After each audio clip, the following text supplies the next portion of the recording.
ओम शांति। आज 17 दिसंबर 2020 की साकार मुरली। मीठे बच्चे, सदगुरु आया है तुम्हारी ऊंची तकदीर बनाने, तो तुम्हारी चलन बहुत बहुत रॉयल होनी चाहिए।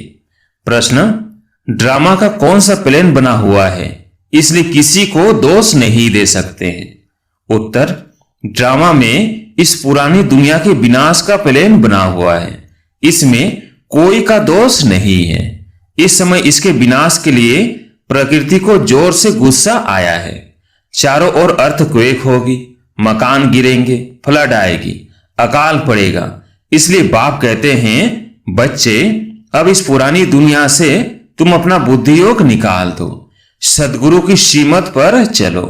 जीते जी देह का भान छोड़ अपने को आत्मा समझ बाप को याद करने का पुरुषार्थ करते रहो। गीत है, हमें उन राहों पर चलना है। ओम शांति। किन राहों पर चलना है? गुरु की राह पर चलना है। यह कौन सा गुरु है? उठते बैठते मनुष्यों के मुख से निकल जाता है, वाह गुरु। गुरु तो अनेक है, वो गुरु किसको कहेंगे, किसकी महिमा गाएंगे? सदगुरु एक ही बाप है। भक्ति मार्ग के ढेर गुरु हैं, कोई किसकी महिमा करते, कोई किसकी महिमा करते हैं। बच्चों की बुद्धि में है सच्चा सदगुरु वो एक है जिसको ये वाह वाह मानी जाती है। सच्चा सदगुरु है तो जरूर झूठे भी होंगे। सच होता है संगम पर। भक्ति मार्ग में भी सच की महिमा गाते हैं। ऊंच से ऊंच बाप ही सच्चा है, जो ही लिबरेटर गाइड भी बनता है। आजकल के गुरु लोग तो गंगा स्नान पर व तीर्थों पर ले जाने के गाइड बनते हैं। यह सदगुरु तो ऐसा नहीं है जिसको सभी याद करते हैं, हे पतित पावन आओ। पतित पावन सदगुरु को ही कहा जाता है, वो ही पावन बना सकते हैं। वो गुरु लोग पावन बना ना सके। वो कोई ऐसे नहीं कहते कि मामे कम याद करो। भल गीता भी पढ़ते हैं, परंतु अर्थ का पता बिल्कुल नहीं है। अगर समझते सदगुरु एक है तो अपने को गुरु नहीं कहलाते। ड्रामानुसार भक्ति मार्ग की डिपार्टमेंट ही अलग है, जिसमें अनेक गुरु अनेक भक्त हैं। यह तो एक ही है। फिर यह देवी देवताएं पहले नंबर में आते हैं, अभी लास्ट में हैं। बाप आकर इन्हों को सतयुग की बादशाही देते हैं, तो और सबको ऑटोमेटिकली वापिस जाना है। इसलिए सर्व का सदगति दाता एक कहा जाता है। तुम समझते हो कल्प कल्प संगम पर ही देवी देवता धर्म की स्थापना होती है। तुम पुरुषोत्तम बनते हो, बाकी और कोई काम नहीं करते। गाया भी जाता है, गति सदगति दाता एक है। यह बाप की ही महिमा है। गति सदगति संगम पर ही मिलती है। सतयुग में तो है एक धर्म, यह भी समझ की बात है ना। परंतु यह बुद्धि देवे कौन? तुम समझते हो। बाप ही आकर युक्ति बताते हैं, सीमत देते हैं। किसको? आत्माओं को। वो बाप भी है, सदगुरु भी है, टीचर भी है, ज्ञान सिखलाते हैं ना। बाकी सब गुरु भक्ति ही सिखलाते हैं। बाप के ज्ञान से तुम्हारी सदगति होती है, फिर इस पुरानी दुनिया से चले जाते हैं। तुम्हारा यह बेहद का संन्यास भी है। बाप ने समझाया है, अभी 84 जन्मों का चक्र तुम्हारा पूरा हुआ है, अब यह दुनिया खत्म होनी है। जैसे कोई बीमार सीरियस होता है तो कहेंगे अब यह तो जाने वाला है, उसको याद क्या करेंगे, शरीर खत्म हो जाएगा। बाकी आत्मा तो जाकर दूसरा शरीर लेती है, उम्मीद टूट जाती है। बंगाल में तो जब देखते हैं उम्मीद नहीं है तो गंगा पर जाकर डुबोते हैं कि प्राण निकल जाए। मूर्तियों की भी पूजा कर फिर जाकर कहते हैं डूब जा डूब जा। अभी तुम जानते हो यह सारी पुरानी दुनिया डूब जानी है। फ्लड्स होंगी, आग लगेंगी, भूख में मनुष्य मरेंगे, ये सब हालतें आनी हैं। अर्थक्वेक में मकान आदि गिर पड़ेंगे। इस समय प्रकृति को गुस्सा आता है तो सबको खलास कर देती है। यह सब हालतें सारी दुनिया के लिए आनी है। अनेक प्रकार का मौत आ जाता है। बॉम्ब्स में भी जहर भरा हुआ है, थोड़ी बास आने से बेहोश हो जाते हैं। यह तुम बच्चे जानते हो कि क्या क्या होने का है। यह सब कौन कराते हैं? बाप तो नहीं कराते हैं। यह ड्रामा में नून थे, कोई पर दोष नहीं देंगे। ड्रामा का प्लेन बना हुआ है। पुरानी दुनिया सो फिर नई जरूर होंगी। नेचुरल कैलेमिटीज आएंगी, विनाश होने का ही है। इस पुरानी दुनिया से बुद्धि का योग हटा देना, इसको बेहद का संन्यास कहा जाता है। अब तुम कहेंगे, वाह सदगुरु वाह, जो हमको यह रास्ता बताया। बच्चों को भी समझाते हैं, ऐसी चलन नहीं चलो जो उनकी निंदा हो। तुम यह जीते जी मरते हो, देह को छोड़ अपने को आत्मा समझते हो। देह से न्यारी आत्मा बन बाप को याद करना है। यह तो बहुत अच्छा कहते हैं, वाह सदगुरु वाह। पारलौकिक सदगुरु की ही वाह वाह होती है। लौकिक गुरु तो ढेर हैं, सदगुरु तो एक ही है, सच्चा सच्चा, जिसका फिर भक्ति मार्ग में भी नाम चला आता है। सारी सृष्टि का बाप तो एक ही है। नई सृष्टि की स्थापना कैसे होती है यह भी किसको पता नहीं है। शास्त्रों में तो दिखाते हैं प्रलय हो गई, फिर पीपल के पत्ते पर श्री कृष्ण आया। अभी तुम समझते हो पीपल के पत्ते पर कैसे आएगा। कृष्ण की महिमा करने से कुछ फायदा नहीं होता। तुम्हें अब चढ़ती कला में ले जाने के लिए सदगुरु मिला है। कहते हैं ना, चढ़ती कला तेरे भाने सर्व का भला। तो रूहानी बाप आत्मा को बैठ समझाते हैं। 84 जन्म भी आत्मा ने लिए हैं। हर एक जन्म में नाम रूप दूसरा हो जाता है। ऐसे नहीं कहेंगे फलाने ने 84 जन्म लिए है, नहीं, आत्मा ने 84 जन्म लिया। शरीर तो बदलते जाते हैं। तुम्हारी बुद्धि में ये सब बातें हैं। सारी नॉलेज बुद्धि में रहनी चाहिए। कोई भी आए तो उनको समझाए। आदि में था ही देवी देवताओं का राज्य, फिर मध्य में रावण राज्य हुआ। सीढ़ी उतरते रहे। सतयुग में कहेंगे सतो प्रधान, फिर सतो रजो तमो में उतरते हैं। चक्र फिरता रहता है।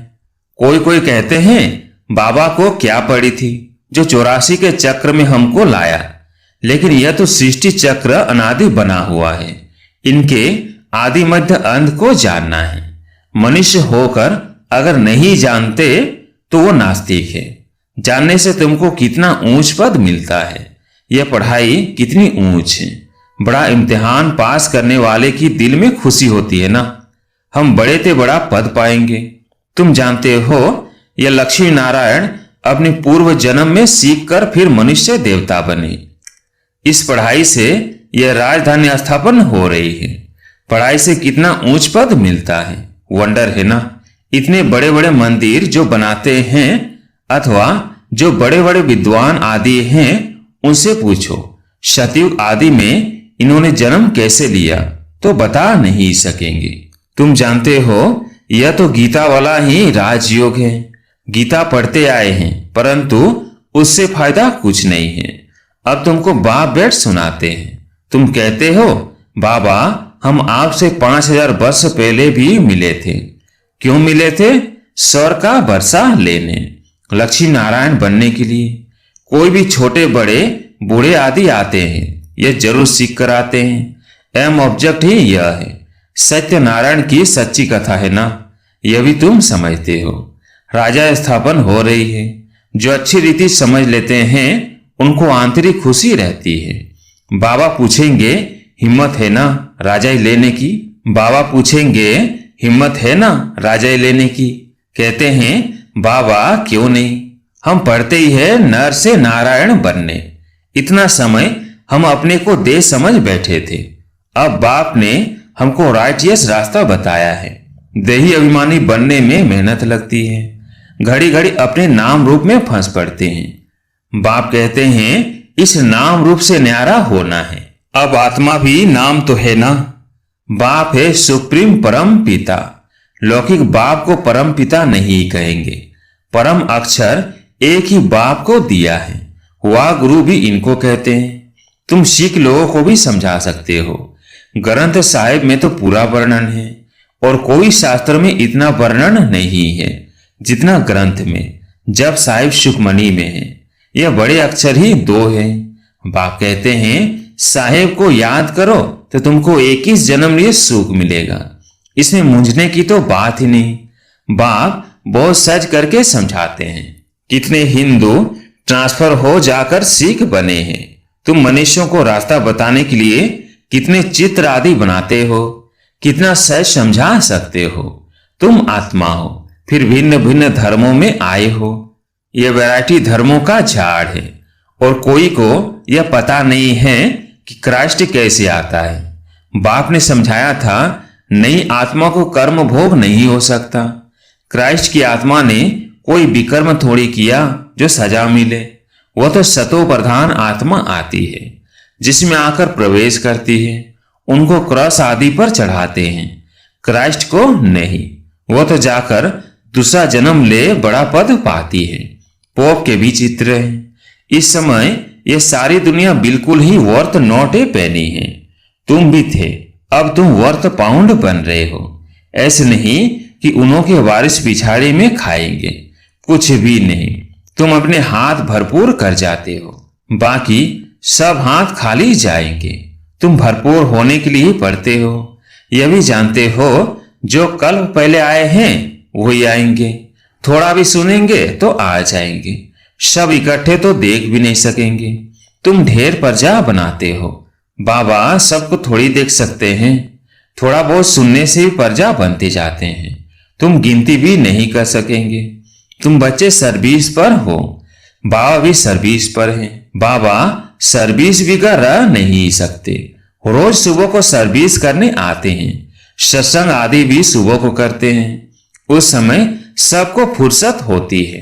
बाबा तो कहते हैं तुम बच्चों को घर से बहुत सवेरे भी नहीं आना है और रात को भी नहीं आना चाहिए, क्योंकि दिन प्रतिदिन दुनिया बहुत खराब होती जाती है।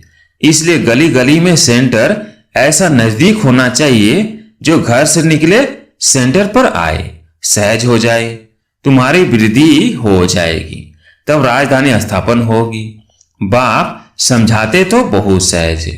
ये राजयोग द्वारा स्थापना कर रहे हैं, बाकी ये सारी दुनिया होगी ही नहीं। प्रजा तो कितनी ढेर बनती है, माला भी बननी है। मुख्य तो जो बहुतों की सर्विस कर आप समान बनाते हैं वही माला के दाने बनते हैं। लोग माला फेरते हैं परंतु अर्थ थोड़ी समझते हैं। बहुत गुरु लोग माला फेरने के लिए देते हैं कि बुद्धि इसमें लगी रहे। काम महाशत्रु है, दिन प्रतिदिन बहुत कड़ा होता जाएगा। तमो प्रधान बनते जाते हैं। यह दुनिया बहुत गंदी है। बाबा को बहुत कहते हैं, हम तो बहुत तंग हो गए हैं, जल्दी सतयुग में ले चलो। बाप कहते हैं धीरज धरो, स्थापना होनी ही है।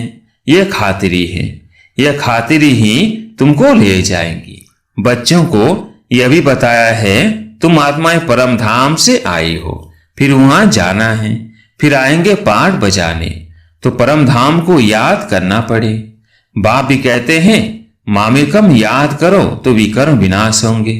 यही पैगाम सभी को देना है और कोई पैगंबर मैसेंजर आदि है नहीं।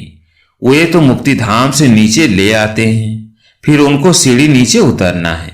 जब पूरे तुम प्रधान बन जाते हैं तब फिर बाप आकर सबको सतो प्रधान बनाते हैं। तुम्हारे कारण सबको वापस जाना पड़ता है, क्योंकि तुमको नई दुनिया चाहिए ना। यह भी ड्रामा बना हुआ है। बच्चों को बहुत नशा रहना चाहिए। अच्छा, मीठे मीठे शिकिलधे बच्चों प्रति माता पिता बाप दादा का याद प्यार और गुड मॉर्निंग। रूहानी बाप की रूहानी बच्चों को नमस्ते। हम रूहानी बच्चों की रूहानी बाप दादा को याद प्यार गुड मॉर्निंग नमस्ते नमस्ते। धारणा के लिए मुख्य सार। पहला पॉइंट, इस देह के नाम रूप से न्यारा होकर देही अभिमानी बनना है। ऐसी चलन नहीं चलनी है जो सदगुरु की निंदा हो। दूसरा पॉइंट, माला का दाना बनने के लिए बहुतों को आप समान बनाने की सेवा करनी है। आंतरिक खुशी में रहना है कि हम राजाई लेने के लिए पढ़ रहे हैं। यह पढ़ाई है ही नर से नारायण बनने की। आज प्यारे मीठे बाबा का वरदान, कल्याणकारी वृत्ति द्वारा सेवा करने वाले सर्व आत्माओं की दुआओं के अधिकारी भव।